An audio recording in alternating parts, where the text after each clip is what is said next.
Police द्वारा नई उम्मीद अभियान की शुरुआत की गई थी और इस अभियान के तहत प्रत्येक शनिवार को नवली बच्चे और उनके परिजनों के साथ पुलिस द्वारा बैठक ली जाती है। और इसी अभियान में अब एक कदम और आगे बढ़ते हुए जो नाबालिग बच्चे लगातार आपराधिक घटनाक्रम कर रहे हैं, अब उनके परिजनों पर पुलिस कार्रवाई के मूड में नजर आ रही है। दरअसल इंदौर में नशाखोरी सहित तमाम आपराधिक घटनाओं को रोकने के लिए कई तरह के प्रयास पुलिस द्वारा सामाजिक संस्थाओं के साथ मिलकर किए जा रहे हैं और इनमें से एक शुरुआत पिछले दिनों जोन 3 में एडिशनल डीसीपी राम स्नेही मिश्र द्वारा की गई थी, जिसका नाम नई उम्मीद नई शुरुआत नाम दिया गया था। इस अभियान के तहत तमाम थाना क्षेत्र में जो नाबालिग बच्चे हैं जो नशाखोरी और आपराधिक घटनाक्रम से जुड़े हैं, उनके परिजनों के साथ प्रत्येक शनिवार को थाने स्तर पर बैठक बुलाई जाती थी, जिसमें परिजनों के साथ बच्चों को भी नशे से होने वाली हानिकारक संबंधित जानकारी देने के साथ अपराध नहीं करने की शपथ दिलाई जाती थी। जिसमें पुलिस द्वारा ऐसे 250 से अधिक नाबालिग बच्चों को चिन्हित भी किया गया था, लेकिन ऐसे कई बच्चे हैं जो अभी भी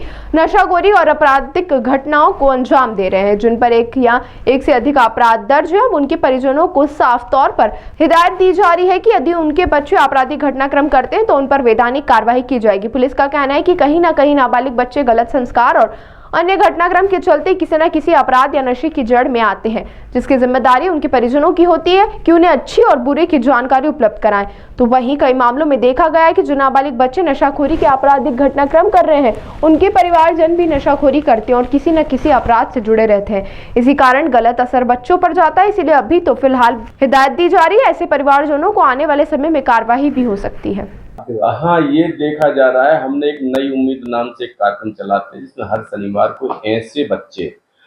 जिनके द्वारा या तो नशे का सेवन किया जा रहा है या अपराध की तरफ जिनका रुझान है और आवारागर्दी करते रहते हैं, इनके पेरेंट्स को भी बुलाया गया था, बच्चों की भी काउंसलिंग की जा रही है और कोशिश यही की जा रही है कि ये मूल धारा से जुड़े और अपराध की तरफ इनका रुझान नहीं रहे।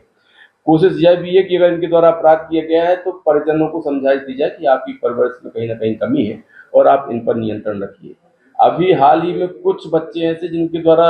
विगत साल में ही एक साल में 2 से ज़्यादा अपराध कर दिए गए हैं नाबालिग स्थितियों में, तो उनके परिजनों का नियंत्रण नहीं है, तो परिजनों को बुलाया गया है। परिजनों की चूंकि संज्ञान में बात रहती है और कहीं ना कहीं उनका समर्थन रहता है, इस कारण से उन पर प्रिवेंटिव कार्रवाई की जा रही है कि आप इन पर नियंत्रण रखिए और अगर आप नियंत्रण रखते हैं तो इस अपराध के भागीदार आप भी हैं। तो ये हमारी एक कार्रवाइयाँ हैं जो सभी को निर्देशित करके कराई जा रही है। सर, आपके जोन में अगर बात की है तो इसे कितने बच्चों को चिन्हित किया नाबालिग? अभी जो हमारी एक राउंड की काउंसलिंग चालू हुई है, प्रत्येक शनिवार को हमारे द्वारा एक थाना क्षेत्र के बच्चों को बुलाया जा रहा है। लगभग 30 से 40 बच्चे आ रहे हैं, तो लगभग हमारे पास जो चिन्हित बच्चे हुए हैं वो लगभग 250-300 के लगभग चिन्हित बच्चे हो गए हैं अभी, जिनकी काउंसलिंग की जा रही है, जिनके पेरेंट्स को भी समझाइश दी जा रही है। तो यह भी देखने में आएगा कि पेरेंट्स भी कहीं ना कहीं नशे की लत में संलिप्त है, इस कारण से उनका भी नियंत्रण कम है। तो कोशिश यही है कि पेरेंट्स को भी इसकी लत से दूर किया जाए और बच्चों को भी इससे दूर रखा जाए।